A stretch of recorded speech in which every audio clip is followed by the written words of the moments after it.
ছোট ছোট বাচ্চার হাতে বড় বড় তরোয়াল। রামনবমীতে যদি কোনো বাচ্চা তরোয়াল নেয় তবে তাকে অ্যারেস্ট করবার পারমিশন দেওয়া হয়, আর আজকে ছোট ছোট বাচ্চার হাতে তরোয়াল, কিন্তু অ্যারেস্ট করবার কোনো ঘটনা শুনেছ কি? আমরা এইভাবেই শেষ হয়ে যাওয়ার মুহূর্তগুলোকে অনুভব করতে পারছি। যা দেখি তাই বলি, দেখিয়া শুনিয়া খেপিয়া গিয়াছে। খেপা তো খেপা হতে হয়, না খেপে গেলে হয় না।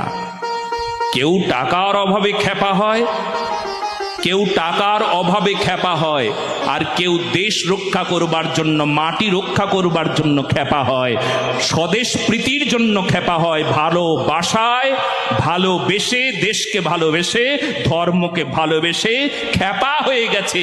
এমন খেপার বড় প্রয়োজন। এমন খেপা না থাকলে এই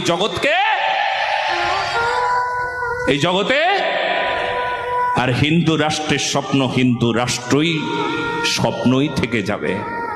এই জন্য সাবধান, সবাই হুঁশিয়ার, বুঝে যান সব কথাগুলো, নতুবা শেষ হয়ে যাবে।